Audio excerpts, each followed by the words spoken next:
بسم الله الرحمن الرحيم الحمد لله رب العالمين والصلاة والسلام على خير المرسلين محمد النبي الأمي وعلى آله وصحبه أجمعين.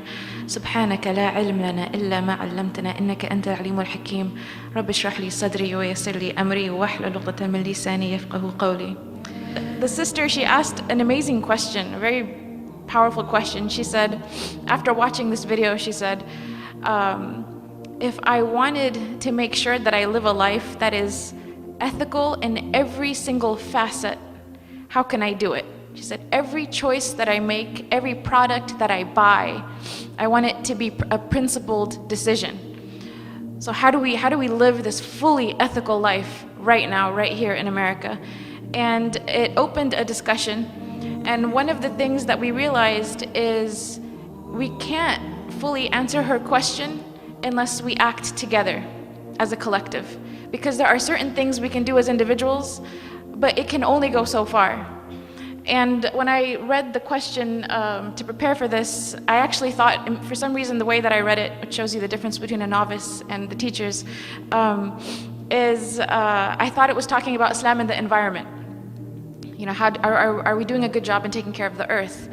And subhanAllah, when you go back and you look at the ethics, or I want to say the maqasid in the Quran, some of the values that we are taught that apply to many aspects of our lives, a single value that's repeated over and over again.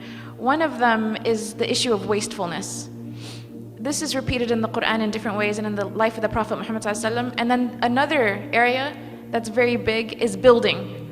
So on one hand, you prevent the bad things basically from happening, and you build the alternative model.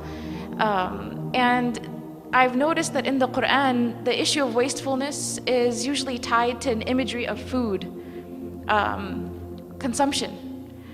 وَكُلُوا وَاشْرَبُوا وَلَا تُسْرِفُوا. You know, eat and drink, but do not be wasteful. And subhanAllah, when we think about that, I remember as a kid being told, eat all the food on your plate because you don't want to waste. But then the Prophet Muhammad ﷺ, he said, the worst thing for you to fill is your stomach. This is also a form of waste. So we're not getting it. It's not about let me consume everything. It's actually let me take less. And you notice even the Prophet Muhammad ﷺ, when it came to making wudu, there's an amazing story where Sa'd ibn Abi Waqqas is making wudu, and the Prophet ﷺ comes to him and he says, why are you wasting? And Sa'd ibn Abi Waqqas, he responds and he says, is there a waste in water?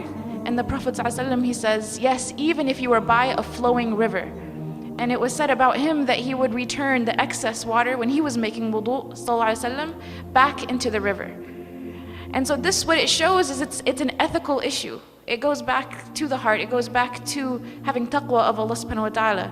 That any form of consciousness, political, social, environmental, comes out of God consciousness, comes out of realizing that what we do and who we do it for, and the values that we have, they all have to be consistent. And then I look at the Muslim community and then I ask that question, are we fulfilling this amana, this trust?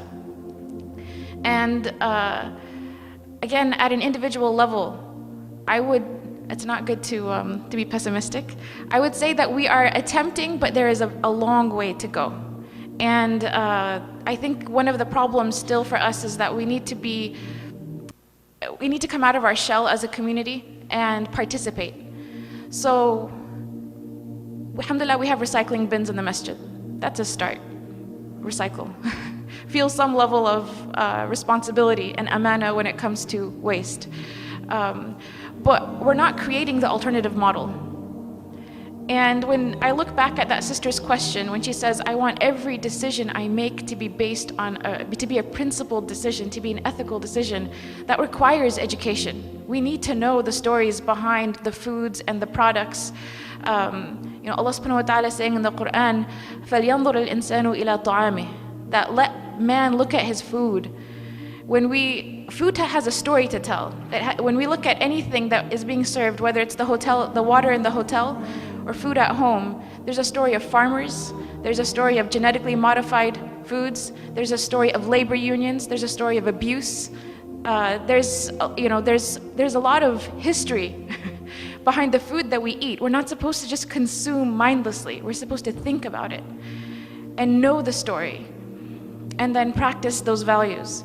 So as a community, I think that until we are able to organize together in a collective way, whatever reforms we try to introduce into our own lives are going to be adaptational. We're just going to be adapting. But if we can come together and organize collectively and study the issue collectively, I think we can be transformational.